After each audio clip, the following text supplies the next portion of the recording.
Oh, thank you, Mike McDonald and Director Kenneselli. I appreciate the privilege and the opportunity to share with all of you my thoughts. Talofa, everybody.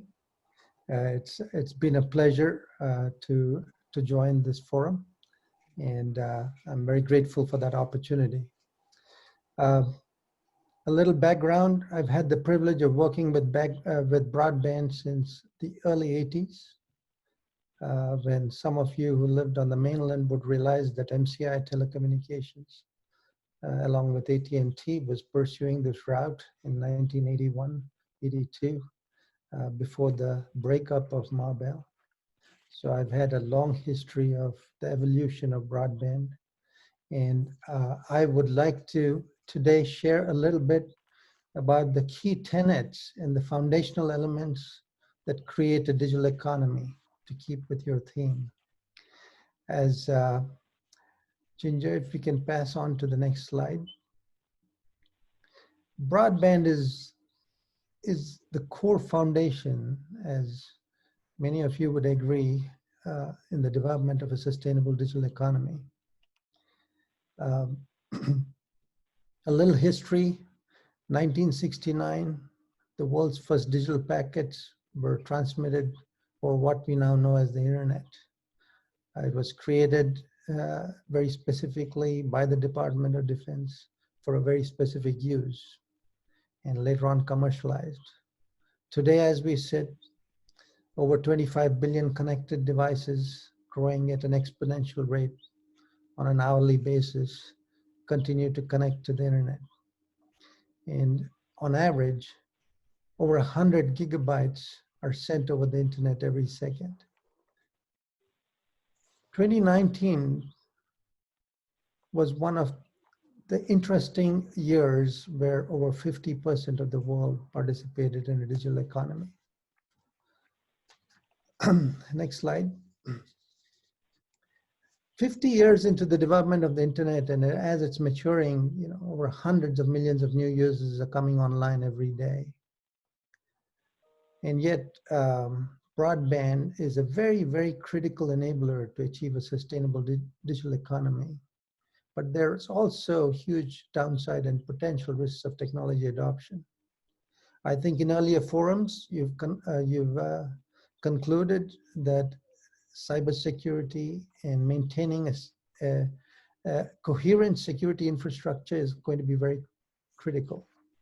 What the world has learned in the last 25 years about the potential downsides risk of this kind of technology adoption is there are populations that are at greater risk, women and children. And it is really important, as American Samoa comes online and in a great way with this digital economy, that those risks are mitigated with a very effective cybersecurity infrastructure. Next slide, please. Broadband enablers are really important, and I've had the privilege of interacting with many leaders within American Samoa, and all of you are extremely smart and intelligent people. And it's been very exciting for me to be part of these conversations. But there's 4 major foundational elements and that have been well thought through in the last few years by the leadership of American Samoa. For broadband to become critical, the first thing is connecting American Samoa to the world. And that has happened with the Hawaii cable. And today we are seeing the benefits of it by having a global interconnect. As Ginger pointed out, people from all over the world are joining this forum. Could not have happened without undersea cable connecting all of us. The second major important piece is connecting physical cable to every home and business.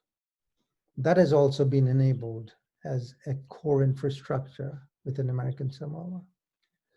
The third piece is wireless infrastructure.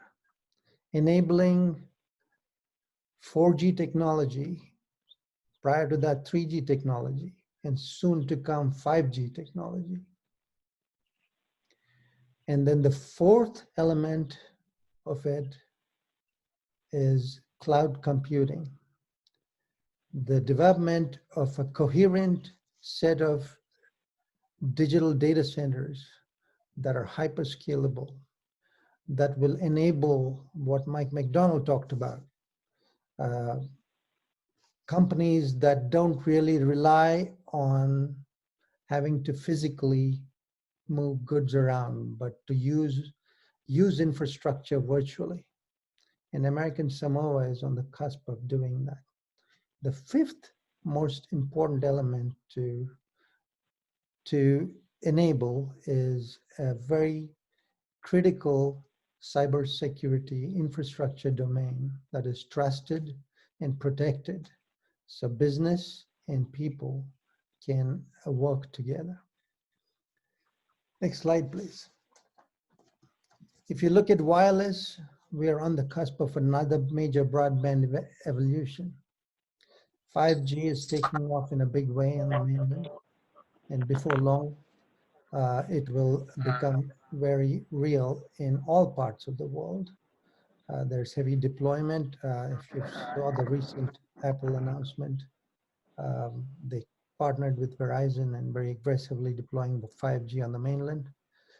American Samoa is well set up to do this, and it will complement the fixed broadband infrastructure very well.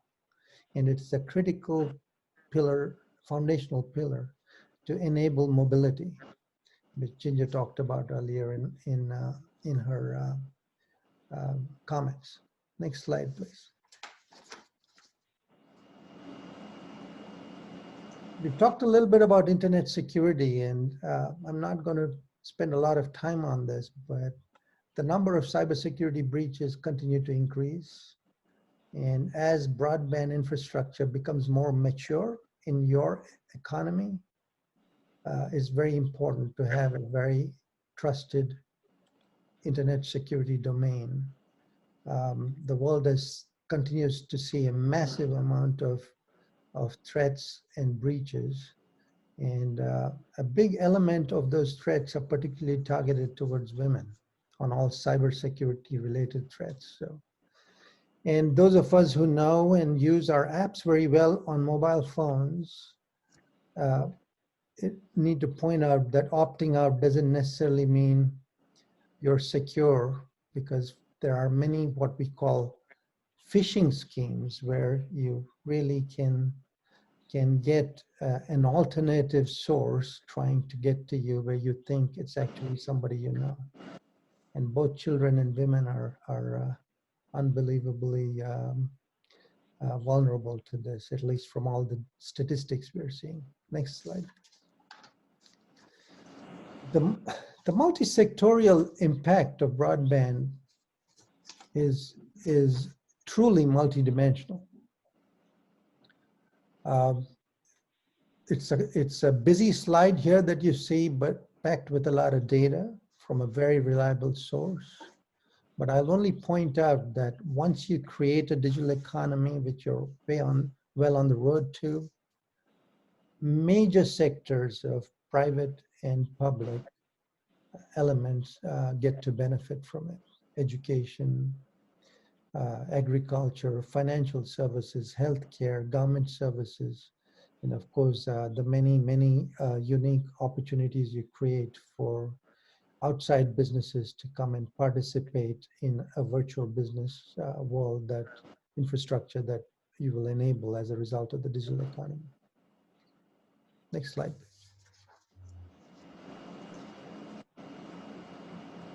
There needs to be careful and thoughtful approaches to creating the digital economy. A very important element in this is to recognize and address cultural, social norms and barriers associated with technology adoption. And to recognize that technologies can be used maliciously or beneficially. To promote the development of basic digital skills through a sustainable educational ecosystem. And to empower strategic leadership to recognize broadband connectivity as a means to a great shared outcome. And all citizens who are in this world of adopting into a digital economy need to ensure and demand that it's trustworthy and that there's no hidden barriers for any citizen accepting digital life. Next slide, please. There are some key imperatives for a successful digital infrastructure deployment. I've had the privilege of deploying broadband around the world in its early phases, 18 countries, mega millions of subscribers. And there's been a lot of learnings through that deployment. And one thing I wanted to point out, it needs to be cross-disciplinary, it needs to be holistic, and it needs to cover all elements: commercial, regulatory, competition, legal, and technical. And there's a lot of data packed here, but just to highlight on the commercial side, you got to make sure that the costs and the business models and the rate of returns and the pricing and all of that are right. On the regulatory side, you need to make sure that the competition is structured properly for the industry to operate properly and that there's relevant control mechanisms. You need to make sure that the agreements on rights and obligations of companies wanting to operate in the virtual domain are set up properly. And you need to make sure that the network is scalable and resilient and is designed with worldwide standards in mind, and that is applicable across to the digital economy in American Samoa. Next slide, please. They need to make sure that all stakeholders are educated properly, government, industry, and public. And you need to engage the industry with world-class experts, something you're doing very well. This forum is a good example of that. And a very important part is to be very collaborative and teamwork oriented among all stakeholders with total transparency. This has to be very much a territorial building exercise. Most countries that have taken on national broadband infrastructure have taken it on as a nation building exercise. Think of it as the Internet Highway Act that was developed in the US, in the early 50s or 60s, I can't remember, but it was a nation building exercise. And the internet is the same way, the broadband is the same way. And finally, you gotta make sure that the metrics are realistic, measurable, and achievable, and that they are actually approved and agreed to on a cross-disciplinary stakeholder alignment across all public and private partnerships. Next slide. Very briefly, it's very nice to see that first introductory video. I'll touch a little bit on these. So what creates the ability for a digital economy to sustain itself and look forward to the future? There's a lot of great things happening that will make the economy much more resilient and capable to participate in a globally connected world. AI and machine learning is becoming very important. Data is a very critical element of that. Internet of Things, which is basically all smart devices that are getting connected to the internet constantly and transmitting data, fueling the growth of artificial intelligence. Wearables and augmented humans, starting with fitness trackers, the fastest growing explosion of wearable technology growing at nanospeeds, were designed to improve human performance. And they're going to improve our health and create safer lives for us. I wear today an ECG-enabled watch that actually tracks my heart rate, and I can send it off with one click to my doctor.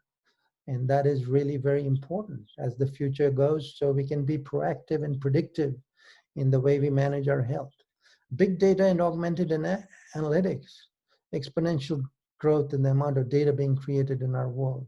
We need cloud-enabled data centers that can hold all this big data, that can actually create the analytics around it that people can use. So smart places, all of the Internet of Things linked capability for physical spaces, everything from smart digital lockers to home offices and whole cities being increasingly connected and getting smart, where you actually can know what is going on physically in different places. Next slide, please. And cloud and edge computing, like I said, is one of the fourth pillar of that core broadband infrastructure that I talked about earlier.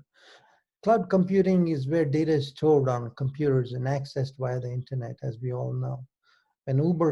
When you get access to Uber, um, what you're doing is actually talking to a cloud-enabled data center, and they have multiple ones of those all over the world, right? So, and edge computing is where data is processed on devices like smartphones. It's when you click that app, um, the edge computing gets turned on through a series of software enablement that will allow smartphones to transfer their ability to the next level.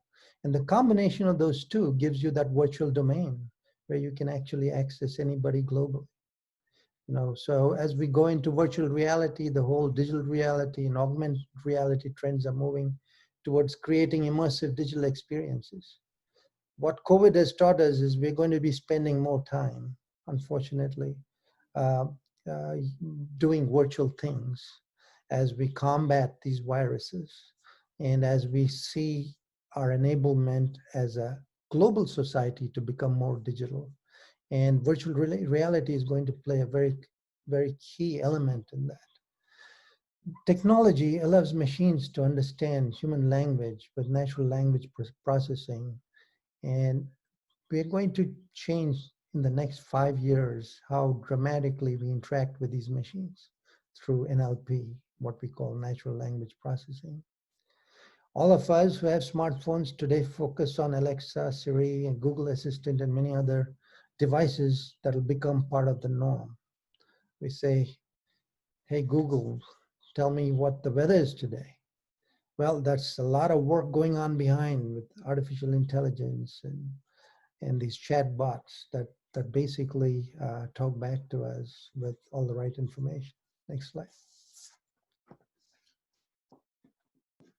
So the world of computer vision and facial recognition also is changing very rapidly and will continue to make things exciting.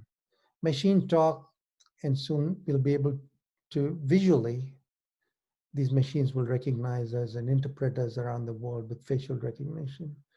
There is a huge element of biometrics that are getting focused on in the world. The collaborative robot space is quite amazing. We already today interact with many robots.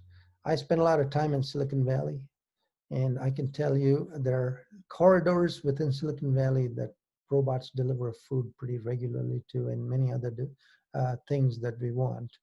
There's no longer humans doing it. So autonomous vehicles, your video pointed out very clearly that very soon we will be seeing self-driving vehicles, and that'll become the norm.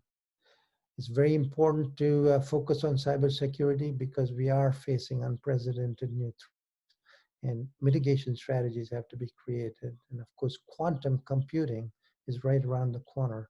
And we have huge focus on this as a technology community because of the amount of data that needs to be constantly computed. And I'm involved with several world leaders in this space.